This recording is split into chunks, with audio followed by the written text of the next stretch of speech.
Welcome, my friends, to Conspiracy or Conspiracy. We have a great show for you today. So today we're going to be looking into. I've done it for you. I've looked into mainstream media reporting, and so first we're going to talk about the Facebook whistleblower. We're going to talk about whether we think that's a legit whistleblower or whether this is astroturf propaganda to get the public to buy into censorship. And we're going to look into the ridiculousness of that 60 Minutes interview. Next, we're going to look into an interesting idea, a premise, if you will, on whether or not our globalists, our power elites, are going to actually announce their true intentions to the world and when that may take place. And I can't think of any better person to join me than my good friend Drew Taylor, aka Supreme Heretic. Welcome, my friend.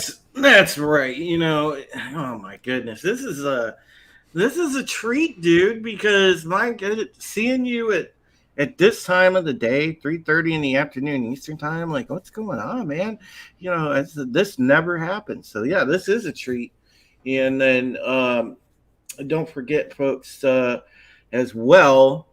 We're gonna keep the momentum going as soon as we leave here, I'm sure, because we got Rogue Squadron coming up at 6:40. So you get a double dose. So about 3 hours from now. So, all right, Wes, let's jump into it. Frankly, you want first opinion, honest opinion, based on that 60 Minutes thing, and listen. It's 100% BS. Okay, you have this lady up there and paying attention to her body language, things like that, knowing where she worked before, because they said it. She worked for Google before. Google is Big Brother. Okay, and we understand the game that big tech is playing. Okay, and remember, folks, they have to take a different approach with the United States. This isn't like a country that doesn't have guns. This is a country that is informed and also can put up an armed resistance a very short period of time. So you have that as the buffer within their way. So they have to run, a myriad of psychological operations. And this is just another psychological operation because, as Wes mentioned, he was raising the question, does this, is this to soften, kind of soften the, I guess, the thought of, well, some censorship is okay, blah blah blah. Yes, that's exactly what it's for. They're trying to put in a way to get around people actually having an armed resistance. And what's the best way? Well, you turn their brain to mush. Yeah, and so with that, also, there seems to be a lot happening here with Facebook, not just the whistleblower, but of course the outage yesterday. And would you say that in your mind these are related? Because I have a theory that I would like to propose in a moment. But before I do that, I want to hear what you have to say.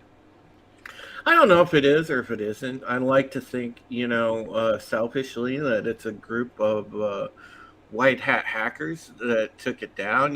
Maybe a patriot that worked inside Facebook that said enough of this nonsense and wanted to absolutely wreck it. And if they did, hey, that's great, because I wanted Facebook to die. But the thing of it is, basically, I'm not sure it was related, but my common sense tells me too oftentimes when you have a timeline as close as that, then it usually very well is related. So, I want to think it's not related, but I'm not ruling that out. Let's put it that way. Okay. I would like to propose a theory. Okay. So here's my theory. My theory is this: they are related. The propaganda trotting her out to basically what they're doing. Here's what the mainstream media. Here's my theory on what the mainstream media and the elites are doing. Mm-hmm. They've looked at what's happened with Project Veritas and whistleblowers, and they have the analytics data that we don't have. And they say, hey, people trust whistleblowers. Hey, people are not trusting big tech. Trot this lady out to catapult the propaganda that we need more censorship. In the meantime, Facebook gets taken down. So the power elites are saying, hey, Zuck, you're not doing enough to censor. So this is a message to you, Zuck. We're going to fucking roast you in the press, and we are going to take you down and cost you money unless you censor more, Zuck. So this is the elites talking to the elites. And Zuck is, I don't think that Zuck is a good guy by any stretch of the imagination, by the way. No. I think actually he's probably smarter and says, hey, if you guys do this too much, people are going to catch on to it. That's where I think he falls. I don't think he's on board. I don't think he's on board with us at all. I think that it's the elites talking to the elites, and Zuck is saying, hey, if you guys do it too much, people aren't going to believe it. We have to have a little bit of credibility, to get this propaganda to get people to believe it. And this is the elite saying, no, you censor this shit, Zuck, or we're going to fucking roast you, and we're going to take down your site, and we're going to destroy you. So that's my theory. And I don't think that's a bad theory. That very well could be the case as well. I mean, if you think about it, all right, they global elites have done that, and we've talked about this before on our talking about various presidents. Why couldn't they get to Zuckerberg and hold the virtual gun to his head and say, you will comply, or this is what's going to happen? Yeah. A very, very plausible theory, dude. I don't think it's a bad theory. Yeah, I mean, we just don't know, and I don't think this whistleblower is going to get us any closer to the truth. In fact, there's some interesting things that she said that I'd like to share that, just for context so that our audience knows. I think she is 100%. She's 100% bullshit, though. Let's be real. Oh, yeah. So I think so, too. And this messed all my links up. Hold on. Is it this one? I think it's the fourth one. Well, they're all gold, so we'll see. Is it this one? We'll see. And keeps them on the platform. Yes. Facebook has realized that if they change the algorithm to be safer, people will spend less time on the site, they'll click on less ads, they'll make less money. How can safer as in safer for the elites? Mm-hmm. That's what she means. Mm-hmm. And they're saying, hey Zuck, you need to get on board with this censorship, man. You need to get more on board with it. That's what I think she's saying. But let's keep listening. Well, she's right. I wanted to say something before you continue. Yeah, go ahead. She is right about and the piece is right about the impact that it has in other countries. I can tell you, as far as I know from Americans, people could give two shits about Facebook a lot of the time, because most people I know that use it, okay, and this comes from the demo that I know, folks, because this is people that I know in real life, all right? Most people I know that are Facebook users, they have the account for one of two reasons. A, to keep in touch with extended family across the country, and B, to make sure, if they happen to be, a person of some renown, or if they have their own business, whatever, they use Facebook as a promotional tool, or they have a professional page on there, so they maintain their account for that reason. Those are the only two reasons I know of. Because other than that, there's no other reason for anybody to want to use Facebook, especially after the draconian policies they put in regarding your information. And a lot of people threw up their hands and said, enough's enough. I'm done with Facebook. So it's down in America among the sane of people, but its usage is up in other countries. And I don't think it's an exaggeration what this piece brings you in information as far as the effects that it does have in international politics, not so much United States. But go on. Gotcha. Yeah, it does. Understood the danger to the 2020 election, so it turned on safety systems to reduce misinformation. But many of those changes, she says, were temporary. And as soon as the election was over, they turned them back off, or they changed the settings back to what they were before to prioritize growth over safety. And that really feels like a betrayal. Growth over safety. Okay, so she's saying that Facebook, during 2020, they had safeguards in place for misinformation about the election up through the inauguration of the former Vice President Joe Biden. And that Facebook, when it was over, they said, okay, we're going to go back to normal. So we played ball with you globalists. We're gonna turn those off and go back to a more normal thing. And she's saying that's a bad thing. So again, this is why my interpretation, my theory, is that yesterday and her are all about, hey Zuck, you need to start playing ball more, man. You need to start playing ball more. They did what they and to support your theory. Yeah, I mean, it's very plausible that they did what you were talking about, and what we've seen in our past with presidents, where the elites get them in a dark room, whatever, and sit them down in the chair, gun to the head. This is what's going to happen if you don't comply with us. Yeah. Hey Zuck, is this your daughter going to school? Be a shame if something happened to her. Yeah, that kind of stuff. Yeah. So Grumpy Gamer says, but normies don't see that. They like to be reassured and keep living like sheep. Well, I mean, so regardless of whether my interpretation is right or your interpretation is right, we both truly agree that this is very bad propaganda, right? Very naked and yeah, absolutely. That their objective here is to get people to buy into the idea that there should be more censorship. Mm-hmm. Yeah, it's 100%, because they couldn't push that idea any other way, because and if they tried to do that via mainstream media, there would be immediate demonstrations, and again, you can't force that, because we're a country that can put up an armed resistance.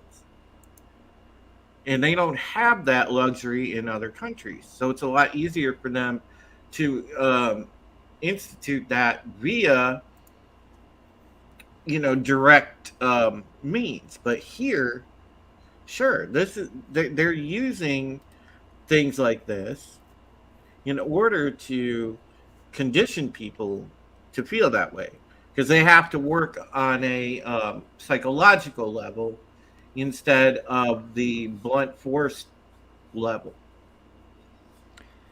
Yep, absolutely. I mean, that's what Bernays talked about 100 years ago. So Lily of the Fox Valley says, is that all really true, though? Did they really turn off those safeguards? How do we know that? It probably isn't true. I'd venture to lean on the side that it isn't true, but that's just me.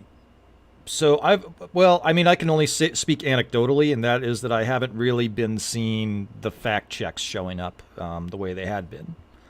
So I mean, it's anecdotal, but I haven't been seeing the fact checks show up on election related stuff.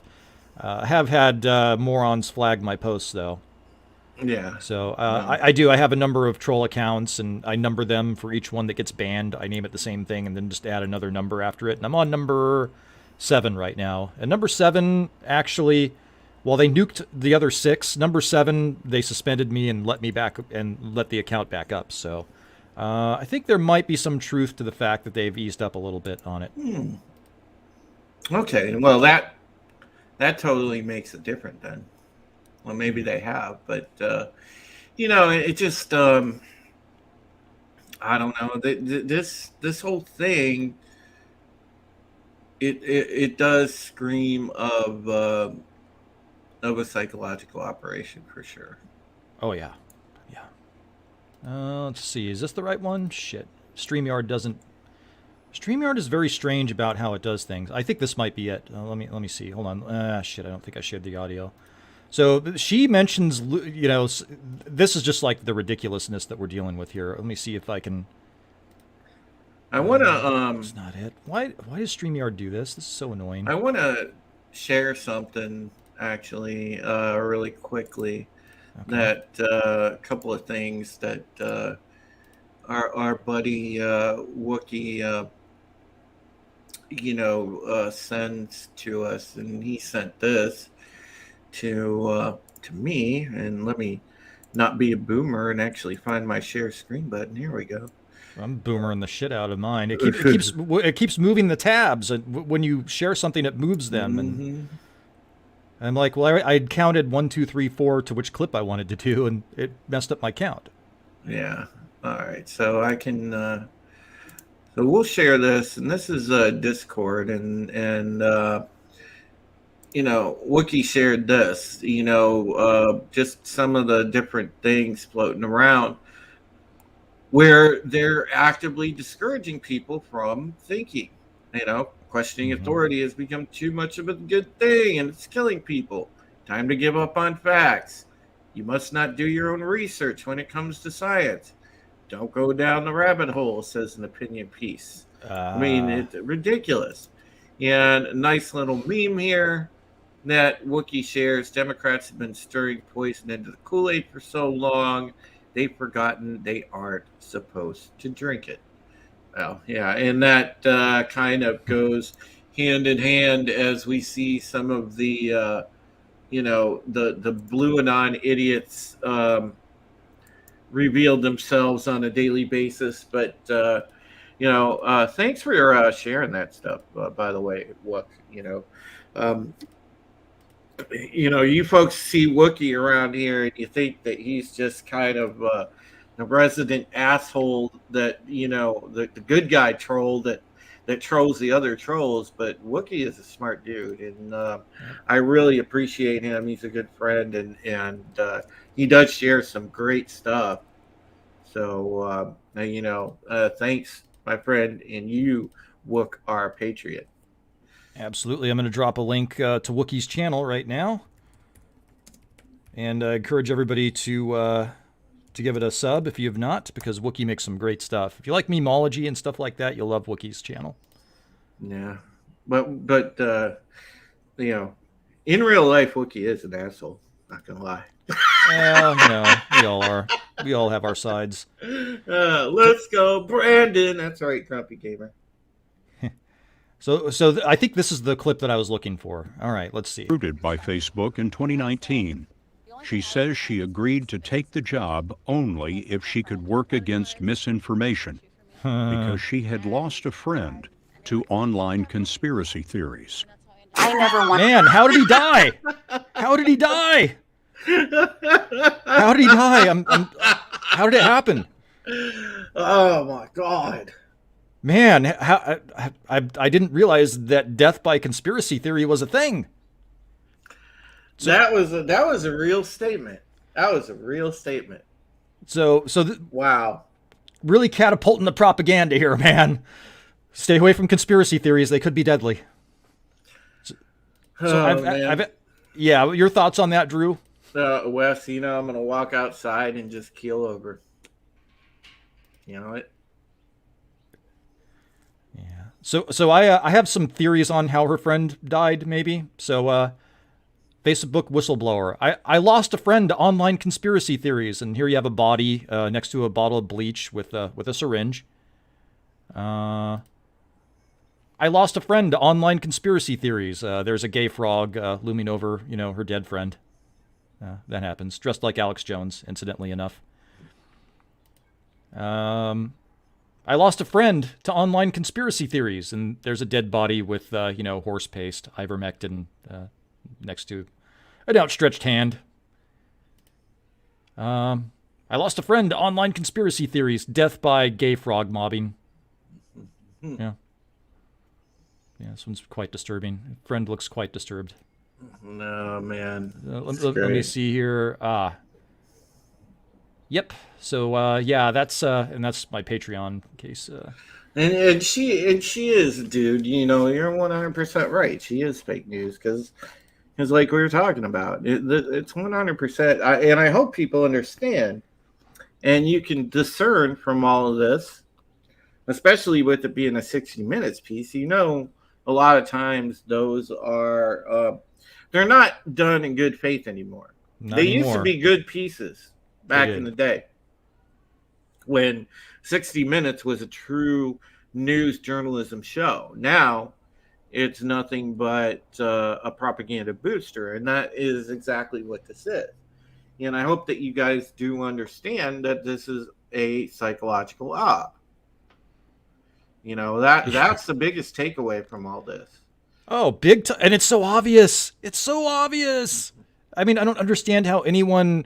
See, so let's talk about the boiling frog scenario here. So my parents love 60 Minutes, and they watch it every Sunday. And I used to really like 60 Minutes because, I mean, occasionally they would do stuff that would, you know, it's like, well, that's bullshit. You know, you'd say, well, that's bullshit. I mean, but they would be because they had to dump on something. And this... Every so often, you know, there is a good story on there once in a blue moon. It used to be in the past, there were quite a bit, but again, the media got majorly compromised, so they weren't allowed to do actual journalism anymore. You know, back when Laura Logan did stuff for 60 Minutes, you know, it's great.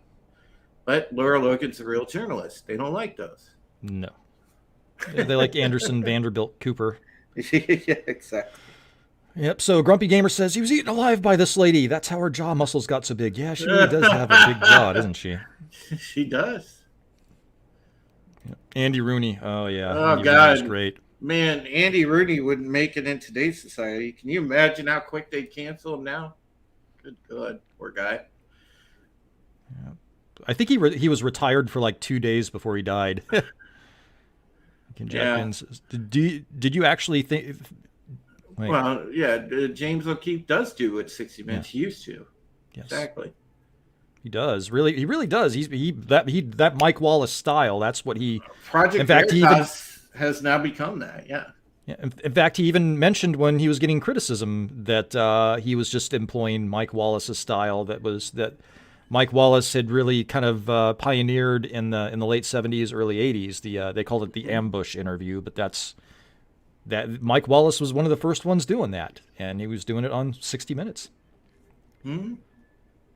Boy, I tell you, the apple's fallen pretty far from the tree with Chris Wallace. Oh God, yeah. Well, he's a rhino. What do you expect? You know? I mean, and again, the guy is so happy to go out of his way to support anybody in the deep state that. Good God. Ugh, Chris Wallace. I still want to know how her friend died from online conspiracies theories. That's I'm highly disturbed. I don't want to die also. I mean, you know, is the CIA going to sneak in and like make my vape pen blow up? I'm you know, I think I should be afraid. Yeah. All right. So let's this was great. This is amazing. So I think we covered that pretty well. I think we kind of demonstrated the propaganda. There's another thing that happened too, and of course they're talking about January 6th as the January 6th insurrection, which it was not an insurrection. Oh yeah, they're going to stick to that no matter what, Wes. You know that they're going to run that into the ground. That's their hill to die on as the accepted view of that event, which by the way we know is bullshit because I was there. Okay, I know what happened. Yep. So I do want to just share here from Merriam-Webster.com the definition of an insurrection, because these people seem to not know it. Insurrection, usually a violent attempt to take control of a government. Was there an attempt to take control of a government? Was there a violent attempt to take control? No. Of government? An act or instance of revolting against civil authority of an established government. Was there a revolt? I don't think there was a revolt. I think there was some, No, I mean, you'd have to do a hard reach to categorize that as a revolt, because if you want to say, like, ideologically, was there a revolt? Maybe, but it certainly wasn't by the trademark definition like some kind of crazy violent revolt. It wasn't. It was not. Let's try this. Let's see. Insurrections. I'll let you explain that for a second, because I need to run to the men's room. I'll be right back. Okay. Let's see. History of insurrections. What do we have here?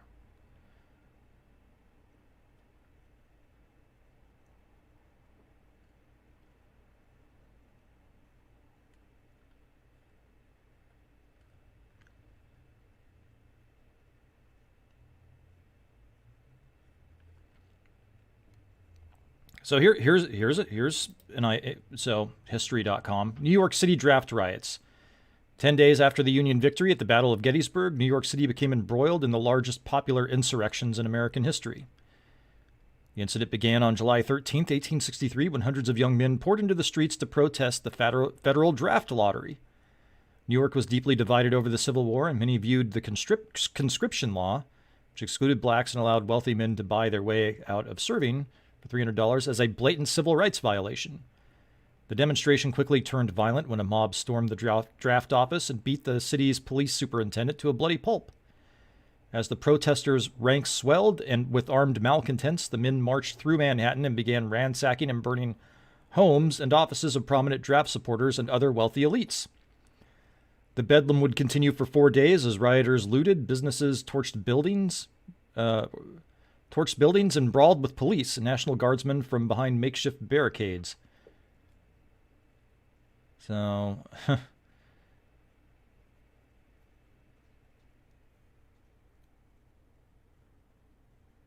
you know, I don't think January 6th falls under that category.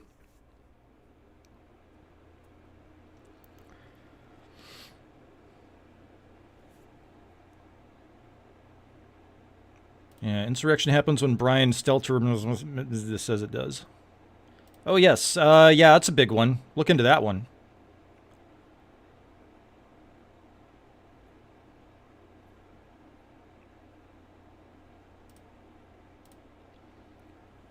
So, yep, this is, all very interesting. I do have something that, so we're going to move on to topic 2 when Drew comes back. And, let's see. Let me cue this up real fast. I think we're probably going to go for about an hour, so we're halfway through the show right now.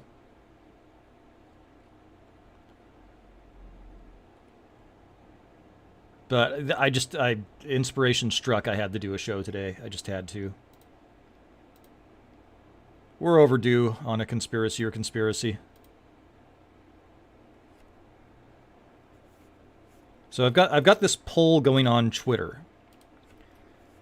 And I said, do you think the globalists will announce what their true agenda is at some point, parentheses, depopulation, and try to pose as saviors for being bold and saving the planet? And so the inspiration for this is that I've been going through a ton of Bill Gates interviews. And I think Bill wants to talk. I think Bill, well, you'll see in a few minutes. Damn it, I wish Drew would get back, so now I got to go to the bathroom. I am. Oh, there you go. I'm back. Okay. Okay. Let's go ahead. Let's move on. So here we are on topic 2.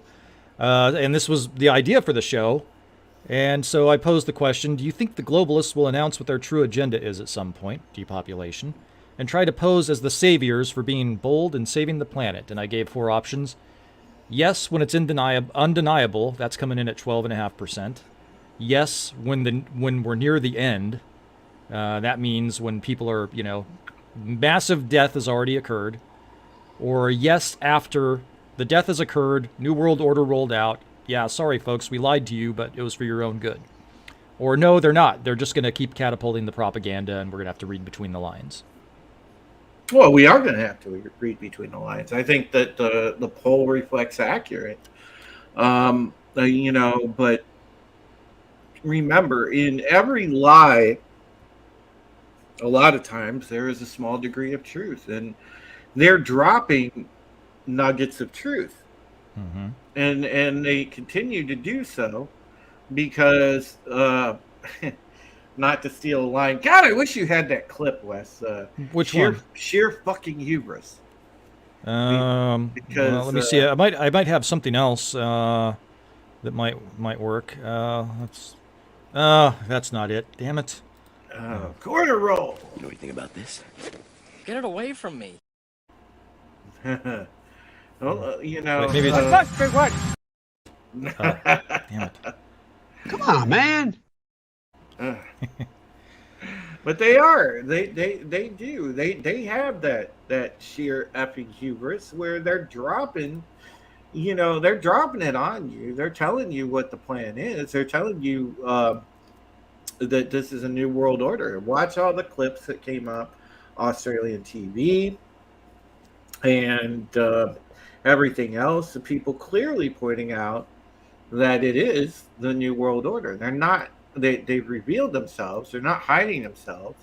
So they're revealing it to a degree, but they're not going to tell you the exact plan and everything else. And we're going to need to keep coming out and clarifying all this stuff and waking up our fellow brothers and sisters, because that's how it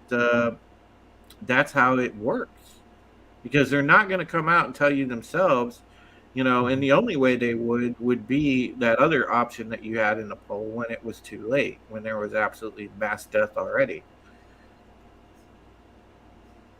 Yeah, my take is that when it gets close to the end, I think they will reveal what the true agenda was. Mm-hmm. But here, let's watch this clip of Bill Gates real fast. 2020, the U.S. not only didn't get involved, they withdrew from the main health organization that the world has. They withdrew from the WHO. And then when the Congress...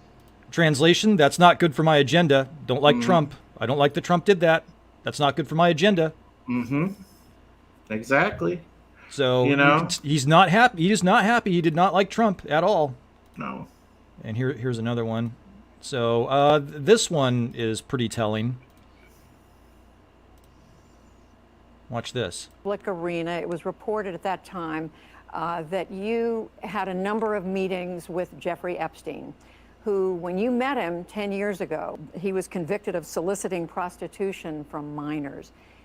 What did you know about him when you were meeting with him, as you've said yourself, in the hopes of Watch his body money? language. I had dinners with him. Look at his hands. I regret doing that. He had relationships with people he said, would give to global health, which is a interest I have. Look at his body language. Not nearly enough philanthropy goes in that direction. Those meetings were a mistake. They didn't result in what he purported, and I cut them off. That goes back a long time ago now. So there's nothing new on that. It was reported that you continued to meet with him over several years, and that, in other words, a number of meetings. Does she look nervous to you? What did you do when you found out about his background? Well, I've said I regretted having those dinners, and there's absolutely nothing new on that. Is there a lesson? Is that watch Judy this. Woodruff? Watch this. Yes. Anyone else looking at this?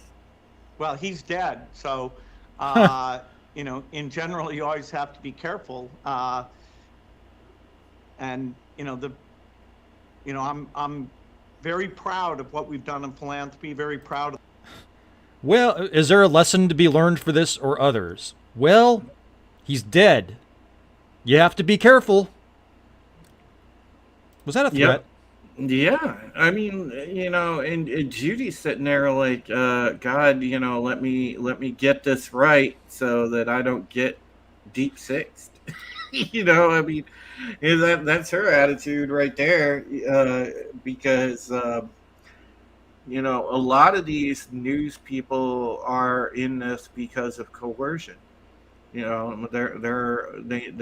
whatever their deep down beliefs is, they're doomed to go along with it because otherwise, A, they don't have a job, B, they're not going to be alive. So she looked super nervous. Mm-hmm. Oh yeah, she did. Yeah, she did. Okay, so yep, yeah, Bill Gates. So what's interesting is going over each of these interviews with him, and what brought up the topic of will the global elites tell us what their true intentions are? It's because Bill Gates is getting pretty damn close to doing that. It seems. Mm-hmm. Look at the bigwigs, Wes. Look at Gates. Look at Schwab. Look at Soros. They don't mince words. They openly talk about it because they flaunt the fact that they're pretty much untouchable. Okay? They know that they don't have to look over their shoulder. They know a hit team isn't coming for them. They're well protected, so they can do and say what they want. Because they feel they are the puppet masters. Yeah, you got to be careful. Hey, man, don't talk. Don't talk. Be careful. Don't talk. Get Epsteined. So this is from Bill Gates' Innovating to Zero TED Talk, and he says basically that emissions, the human race needs to get to zero carbon emissions by the year 2050. Isn't that an interesting number there, Drew? Mm-hmm. Heard that one somewhere before. And he says that so to get to zero, one of these has to get pretty close to zero. And he gives us this formula, this simple equation. He said you have people, that's the population. You have the services per person. You have the energy used per service. And then you have... Oh, wow. He says needs to get pretty close to zero. And then he says, well, but we're going to need a miracle to get energy to zero, to get the services per person to zero, to get energy per service to zero. And so what's left? And each of these, the S and the E and the C, are all dependent on population. Yeah. So you can never find an interview of Bill Gates where he's talking about the beer bug without him talking about climate change. And highlight Trina's comment at 4 minutes after the hour, because she brings up a great point. Well, and that's what Gates is saying. Mm-hmm. So he says, one of these needs to get pretty close to zero. So which one of those do you think that he thinks is most likely, since the other three get to zero? I mean, and you look at his funding. I mean, I know the answer, but it's pretty obvious, isn't it? Absolutely. He wants to depopulate the planet. Yeah, it's a depopulation. The translation of this whole thing, okay, is we want all your shit. So, do us a favor and die already. That's exactly what it is. They want all your shit. They want your land. They want, all the resources. And they want you dead. Okay, that is what it is, because they want their grand vision of postmodern society. And, if you haven't gotten the memo yet, if you're somebody out there that is maybe just watching, you're not participating in the chat, whatever, you're watching us for the first time, this should chill you to the bone, and this should wake you up. Because in this postmodern society that they want, this grand vision of the future, you're not a part of that. You don't factor in that equation because you're on the zero scale. you're going to be zeroed. You're dead. Yes. So when he's talking about reducing the CO2, he's talking about reducing you. That's what he's talking about. 100%. Yeah. And so, yeah, the globalists. So I'm going to try and succinctly explain what I think is happening with the globalists. So the globalists are a power elite that are far detached from reality and the humanity that we have. They're not very bright people, but because they have money and power, they can hire people that are bright, that they herd through their institutions, their educational institutions, their foundations, that are bright, that will do their bidding, or maybe they're not too bright to figure out exactly what's going on or to care and do their bidding. And so what you have is a massive groupthink, and it's morally bankrupt people.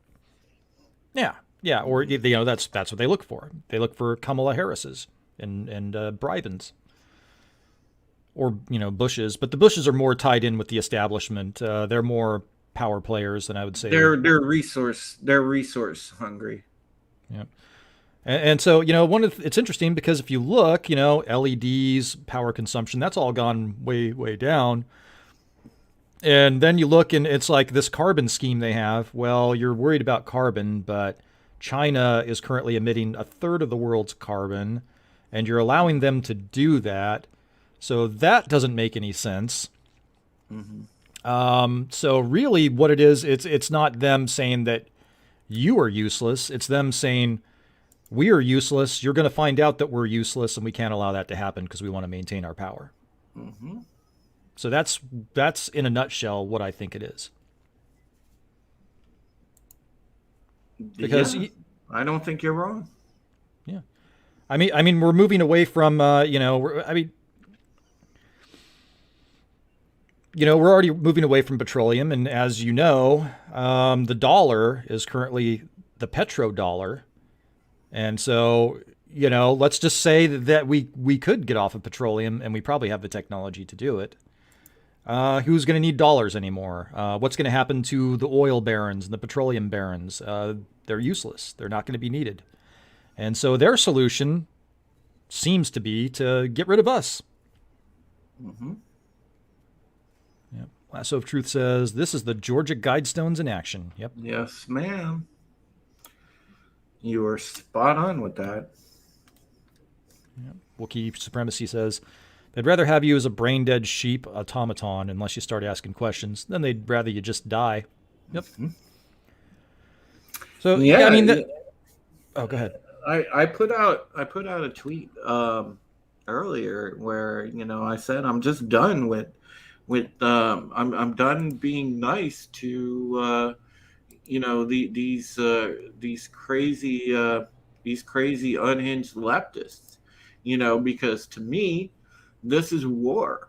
I consider them enemy combatants, and if you try to intimidate me online, you'll get eviscerated in the virtual world because I will roast you until you're on fire. Or if you accost me publicly, you'll get the ass whooping that you rightfully earn, because I'm not, as much as I understand I'm Catholic, as much as Jesus teaches us to turn the other cheek, I'm done turning the other cheek. I'm coming to put marks on your cheek now. Well, I sympathize with where you're coming from, but we have to red pill as many people as we can. Oh, I'm going to, Wes. I mean, I'm not going to be attacking people, okay? But I'm definitely, the safeties are off the warheads if somebody attacks me. Oh, yeah. Well, I mean, if you're attacked, of course. But I mean, here's the thing, I've discovered this, and I've been kind of looking into it, and this really is a sophisticated propaganda operation. It's psychological warfare. They have paid trolls that go out there, and it's pretty easy to find out who these people are. Mm-hmm. Because when you do start getting attacked out of left field and hate mobbed all of a sudden, you start looking into them. Hey, they're all saying the same shit. Hey, look at this. This ringleader, they either work for a nonprofit or they have a consulting company on like brand consulting, online brand consulting, or something like that. And you'll see a list, and it'll be politicians and celebrities. And it's like, Yeah, there's some really sophisticated tomfoolery afoot here. And then, of course, you have the algorithm and the big tech assisting these people to catapult the propaganda. Mm-hmm. You have the useful idiots that seem to buy into it. And so I think the useful idiots are probably the place that you might be able to wake some people up. You just need to start peppering them with questions is what you need to do if they don't block you. And if they block you, I tend to believe that when they block you, usually those are people that are paid trolls or bots. Mm-hmm. Because they don't want to engage in that conversation. They don't want people to see that conversation. That conversation is going to wake people up. You blow a hole in their stuff. Yeah, they don't like that, man. Yeah, I'll give you an example of something that I stumbled onto here. When I got hate mobbed by, and I was like, hey, wait a second. This guy says that he's an anti-cyberbullying consultant and that he consults on managing your brand. And I started checking this guy out. I was like, why the fuck is this guy sicking a hate mob on me when I'm exactly the kind of client that he should be going after? This doesn't make any sense to me. And so I looked into it, and all those hallmarks were there. You know, the consulting firm works with nonprofits. And I found a rather disturbing client on the client list. And this guy, by the way, he gave a TED talk on anti-cyberbullying, and he's like, oh, you should see the things I see on kids' phones, sexting and naked pictures. And I'm like, there are parents that are hiring this guy to look at their kids sexting on their phones. Something's not right here. And so I found, and it's since been deleted, but I've got screenshots. So this ended up being one of the people on the client list. Notice anything problematic up here? Mm-hmm. Angels on stage. This looks like a very problematic image. This looks like a problematic image. Illuminating abilities since 2008. Illuminati. So, Eric Weinstein in an interview was talking about Epstein and how he thought that Epstein was a construct. And when I look at things like this, and I can't figure out how this guy makes his money, why he would be sicking a hate mob on and attacking someone like me who would, if you're looking at building someone's online brand, would be his ideal client. And then you dig deeper and you see stuff like this. Doesn't this seem a little disturbing to you? Mm-hmm. Doesn't it kind of make it seem as though maybe I stumbled onto something and that this guy is a construct? Mm-hmm. I think so, man. I think because if you're managing someone's brand and that's what you do, wouldn't you take one look at this and be like, you got some problems here? Mm-hmm. It says it all in the logo messaging. I mean, my goodness. Angels on look at the name. Uh-huh. Angels on stage. These are some truly sick people. Yep. And by the way, and then the fact that he's working with disabled kids, even worse. Well, people have disabled kids. They, maybe they don't care so much about them. Maybe those are the ones that can't fight back. Yeah, maybe something happened. Good source of a certain substance, rejuvenating substance. Damn, man, yeah. So, I stumbled on this. And by the way, for this gentleman that is a consultant, his YouTube channel, guess how many subscribers he has?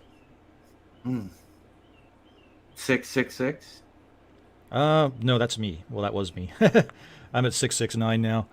He has 62 subscribers, and he's had his channel about as long as I have. Yeah. This guy gives TED Talks, and he's supposedly an expert on this topic, the topic of building an online brand. He has 62 subscribers. His videos have 9 views, 8 views.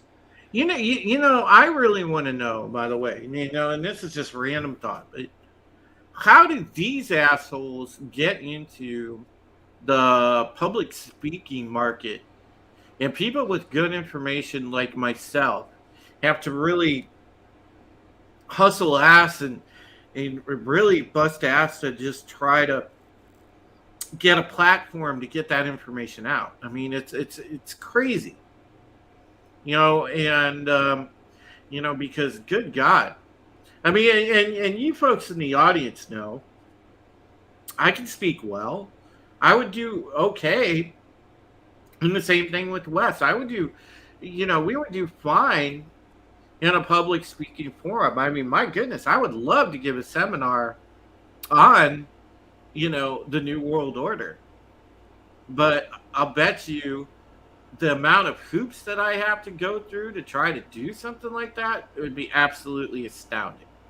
And thankfully, somebody that's a fellow patriot, God-fearing man like John B. Wells took a chance on me and put me on a channel where I was able to speak to like 2 million people.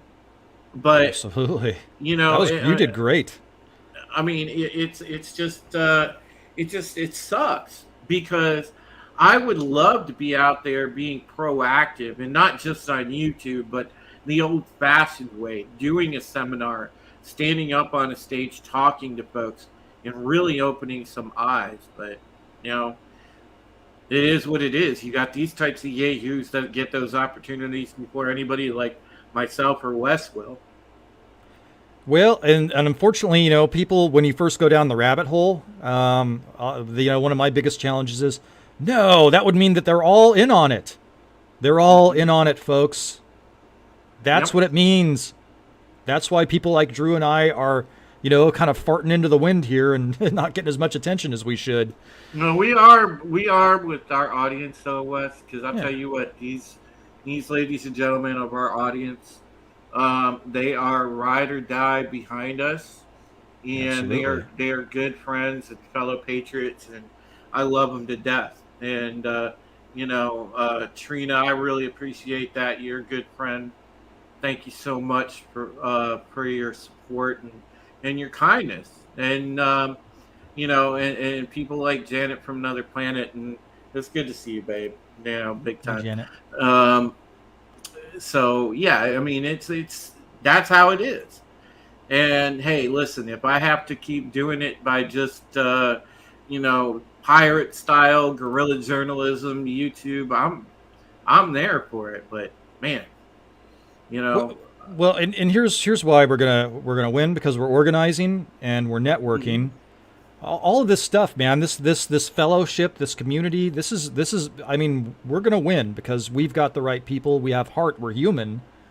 These wealthy elites, they've never been in love. They've never been able to forge true friendships where there's not some sort of an angle or a business deal or exploitation or someone winning and someone losing. They can never have that. And all the money in the world will never buy it. So these people are losers, and they're stuck in a groupthink. And really, just get some therapy, people. Get some therapy. Get yourself a good therapist. Maybe go to Tony Robbins and walk on fire, and just like, abandon the whole, murdering 90 to 95% of the human race if you could. Mm-hmm. And all this stuff on Epstein Island and that sort of stuff, it's never going to fill that hole. It's just never going to happen. No. Mm-mm. But yeah, see, when you look at stuff like this, though, and it's like, how many of these cells are there? How many of these constructs are there? Do they strategically place them in different places? By the way, this guy, they're all over, Wes. There's different layers. There's different tiers. You got like the Franklin cover up. That was a big one. So this asshole, after he sicked the hate mob on me, I learned later that his consultant firm came up to my old company and said, "Hey, you had a real problem with this Wes Moody guy. Why don't you, for $50,000, we'll tell you how to avoid it in the future." And they fucking paid him. And so I found out about it, and I was pissed off, and I contacted them about it, and I had the receipts. And the next thing I know, this guy's off to Tennessee. So hopefully we did something. Hopefully I did something about that. Well, and this is like how I pointed out when we were on Comics Division show last night, and I understand your guys' counter to that, because I know some people in the audience said, well, you can't get down in the mud with these people when they do muddy tactics. But, I feel like you can, if you use things like, because some of the tactics they use are useful because they're effective. Look at the way they use ideological subversion, as Yuri Bezmenov explained it to us in that interview.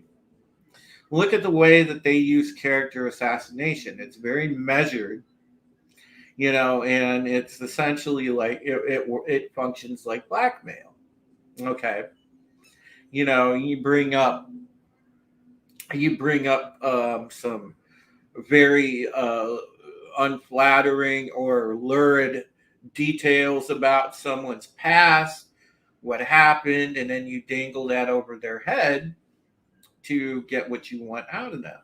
And it's time to start using these tactics on some of these people, because they use these tactics on us without impunity. So give them a dose of their own medicine. And I understand the argument that, an eye for an eye is bad and we shouldn't get in the mud with these people. But hey, I'm a journalist. I ain't running for office. So I got no problem. Hey, hail Jamie Castile. Welcome, my friend. Hail, gents. Hail, Jamie. Listening to y'all on yelling at parked cars. Keep up the good work. Why, thank you. Well, what a great segue. I'm glad you could catch us live. Mm-hmm. And Wookie says, die on your feet or serve on your knees. Sounds cliche, but that's exactly where we're headed. Yeah, unfortunately. Freaking psychopaths. So, yep. This was, I wanted us to cover this topic. Yeah, this guy, I really am sorely tempted to expose him, but I also know I don't want to get cappied, so. Well, you don't have to worry about it, necessarily now. If you ran him off to Tennessee, that's a victory within itself, So, I'm not done with him yet. We'll circle back around to him at a later date. Circle back. But Yep. the thing is, Wes, I think that in closing, what we should do is just continue to stay vigilant, but also, remember, folks, you don't have to take any of their guff. You don't have to take any of their bullshit. It's all right to hit back. Especially if you're defending yourself, hit them back. Yeah. First formulate a plan for that. Make sure that you have a plan for it. Look at the way other people have handled it. Maybe get some advice from that umbrella guy. I think might be or someone like that umbrella guy who maybe has dealt, or maybe contact Clownfish TV has dealt with some things, and they might have some good advice for you. Somebody that's been there, because you want to make sure that you're strategic with your attack, or your response. And, sometimes, because, a lot of times they'll purposefully bait you in order to bait you into something so they can have a gotcha moment and propagate that and selectively, copy paste stuff. I've seen it happen numerous times. So watch out. Sometimes that's what they want, is to provoke you into doing something or saying something that, and then that'll be what's used against you. Janet from another planet says, we have to stick together and stand shoulder to shoulder and be ready for the fight. Well, hopefully it doesn't get to that, but I'm starting to lose hope. Janet, I'm with you, babe. Kinjack Ben says, Wes, get yourself a concealed carry and use it if you have cause. Well, I'm not sure if I can get one. I've got a DUI, and apparently that's a no-no in California. But I also the hell out of California. You can't. Yeah, I mean, our sheriff here. I'm in red California, libertarian California. So I think our sheriff would probably issue me one, especially given the line of business I'm in. I really probably should have one, honestly. It's a good idea. I'm actually looking into purchasing a firearm right now. It depends on the county, Wookie, but yeah. actually in my my hometown of Sacramento, the sheriff was very generous with the CCWs. Very generous with it. It made waves. All right. Well, let's wrap things up. This was like the perfect show. I'm very happy with. I love it, dude. Yep, that we were able to make this happen. Thank you. I appreciate you coming on the short notice. Oh man, I was looking forward to it, and you, as I said before, you are my brother. You really are my brother, man. You're family to me, bro, and you always will be. I mean, that's how we roll. There is no true without Wes, and that's the truth, folks. I mean, this man has been, right by my side no matter what, like stuck by me. Maybe not in the legit, like literal sense, like you can't come all the way to Ohio at the drop of a hat, but the guy sticks by me like you wouldn't believe, and he always has, and that's and I feel the same way about him, and that's why and we know that together as an information force, me and this guy, we are like tag team champions of the world. Yep. Yeah, we are like the Rock and Roll Express of information. So that's how we do. But all right, well, as you guys know, it's Tuesday, and that means it is the night for the Rogue Squadron, and that will be on, I would say, roughly about 2 hours from now. 2 hours 10 minutes, because we're going to go live at 6:40 Eastern.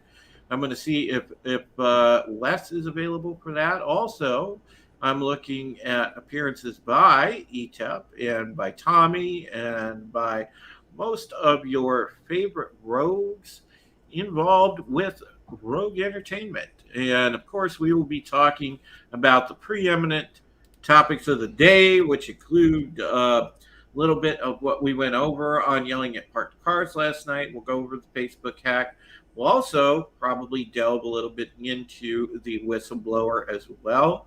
Kind of just give it a small recap of what Wes and I just discussed. And then we'll get into some of the other interesting things. Maybe get into the thing that I wrote a piece for Bounding today. I don't know if John published it yet or not. There was a tweet that Marina Sirtis, our lovely counselor Troy from Star Trek The Next Generation, made, where she said, "I will not attend a convention unless everyone, guests and staff, are double vaxxed." She put that tweet out a couple days ago, and I wrote an article about that. So perhaps we'll get into that. And, of course, the headlines of the day. So make sure that you check that out here in roughly, like I said, 2 hours, 10 minutes. We'll be live, and you can enjoy those hijinks for yourself, because Rogue Squadron is a really fun show, and it's a combination of funny, serious, and get you the good information that you need. So we will see you there, 6:40 p.m. Eastern on my channel, which is at Supreme Heretic. You can also follow me on Twitter at Supreme Heretic, so you're in the know when I am live. And of course, Thursday is Pegasus Actual, if you like your daily dose of Battlestar Galactica. So, we have that coming up Thursday as well. All right, Wes. Over to you. Awesome, my friend. Thanks for being here. And thank you, my friends. You are truly the best chat on the internet. And we love you, and thank you for being here and supporting us and getting the word out. We have to wake people up. We've got to wake people up fast. And, it looks like it's happening, and we're making some progress. And we're going to have a world that's decentralized, where people can connect using the internet, and that all our schools for our children are going to be like mini universities, teaching freedom and actual skills. And it's not going to be one size fits all. We're going to have a very small government. People are going to live on acreage, and they're going to be able to pool their efforts together, and we will have a libertarian republic once Well, again. you need to, you know what, Wes? One of these days we need to discuss breakaway society. Ooh, that's a good one. Mm-hmm. Stay tuned. We will see ya.